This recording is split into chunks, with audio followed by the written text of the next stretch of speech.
கறி எப்படி செய்யுதுன்னு பார்க்கலாம். ஒரு 15 சொத்தவங்க இருக்கும். அது மீடியம் சைஸ் சொத்தவங்க. இது சுத்தம் பண்ணி கழுவிட்டு எடுத்து வச்சுருக்கேன். இன்றைக்கி இந்த சொத்தம் கறி எப்படி செய்யுதுன்னு பார்க்கலாம். அங்கே ஒரு பேனில் கொஞ்சம் எண்ணெய் ஊற்றிருக்கேன். எண்ணெய் ரொம்ப சூடாகலை, ஒரு மீடியமாக சூடாக இருக்குது. கொஞ்சம் மஞ்சத்தூள்,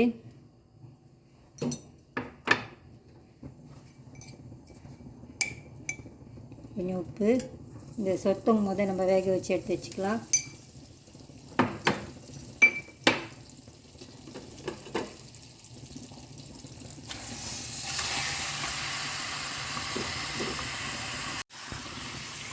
இப்போ ஃப்ளேம் நல்லா கூட வச்சுக்கோங்க. இந்த சொத்தம் கொஞ்சம் வேகணும்.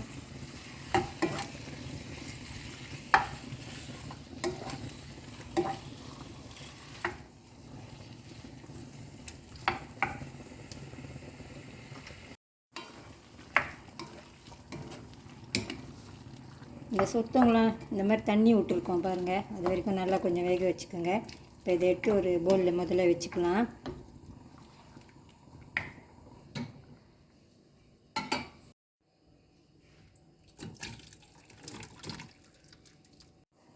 அதே பேனில் கொஞ்சம் எண்ணெய் ஊற்றிருக்கேன். இது ஸ்பைசஸ்,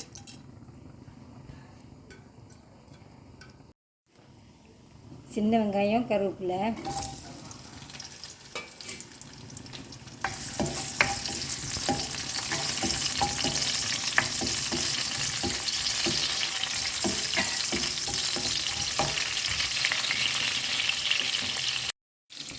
இதில் இஞ்சி, பூண்டு, இன்னும் கொஞ்சம் சின்ன வெங்காயம், ஒரு 3 சின்ன வெங்காயம் போட்டு ஒன்றா இந்த மாதிரி பிளெண்ட் பண்ணி வச்சுருக்கேன். இப்போ இதை போட்டுக்கலாம்.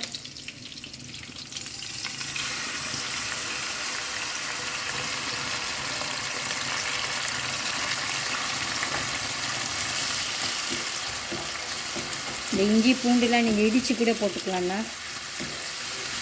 நான் பிளெண்ட் பண்ணிட்டேன் இன்னும் பாதியமாக.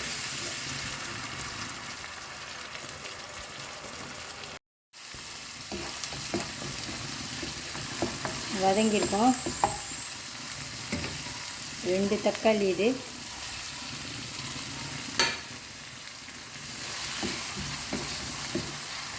இதுவும் வதங்கிட்டோன்னா அப்புறம் மசாலா பவுடர்லாம் சேர்த்துக்கலாம். கொஞ்ச நேரம் அடுத்து இதில் மசாலா பவுடர்லாம் சேர்த்துக்கலாம். இது மீன் மசாலா தூள், காஷ்மீரி சில்லி பவுடர், இது மல்லித்தூள், கொஞ்சம் மஞ்சத்தூள்.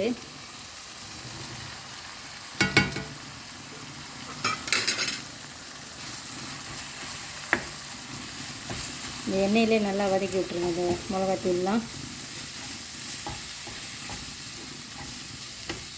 நெருப்பு கொஞ்சம் குறைச்சி வச்சுக்கோங்க. இந்த சொத்தம் வேக வச்ச தண்ணி இருக்குது, இதை ஊற்றிக்கலாம்.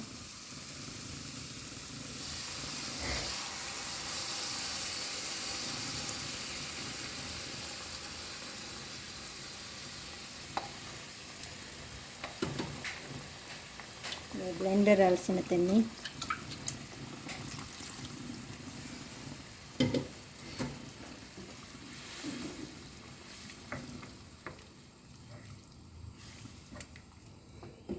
கொஞ்சம் உப்பு சேர்த்துக்கலாம். இப்போ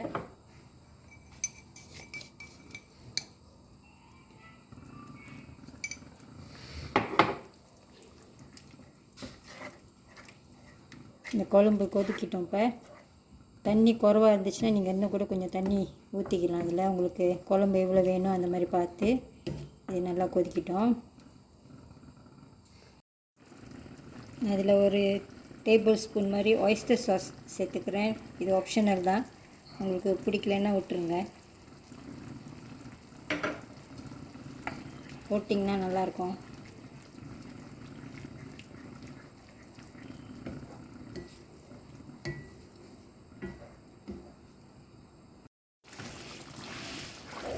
நல்லா கொதிச்சிருச்சு. நல்லா கொதிக்க வச்சுக்கோங்க இதை. அப்போ தான் அந்த மசாலாவோட பச்சை வாசம்லாம் போகும். நான் கொஞ்சம் உருளைக்கிழங்கு எடுத்திருக்கேன். ஒரு 2 சின்ன சின்ன உருளைக்கிழங்கு அவிச்சிட்டேன் நான் ஏற்கனவே.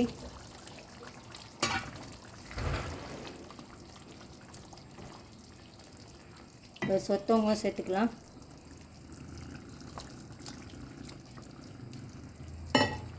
நான் இன்றைக்கி இந்த சொத்தம் முழுசாக எடுத்திருக்கேன். நீங்கள் அதை வெட்டிக்கலாம் தான்.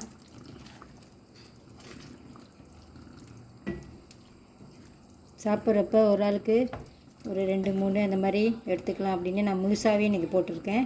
உங்களுக்கு பிடிச்ச மாதிரி நீங்கள் வெட்டிக்கலாம். இன்னும் கொஞ்சம் நேரம் கொதிக்கிட்டோம்.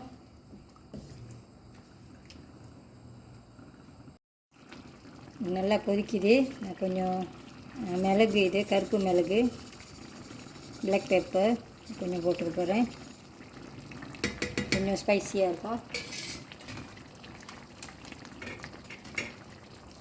கொஞ்சம் பச்சை மிளகா வாசத்துக்கு.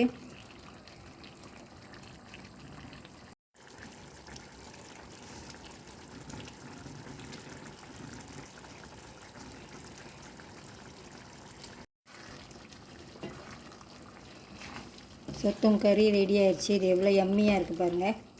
நான் இன்றைக்கி இதை திக்காக தான் செஞ்சுருக்கேன். இந்த சொத்தம் ஊடாங்கலாம் இந்த மாதிரி செஞ்சாக்கா திக்காக செஞ்சால் தான் நல்லாயிருக்கும். தண்ணியாக இருந்தால் நல்லா இருக்காது.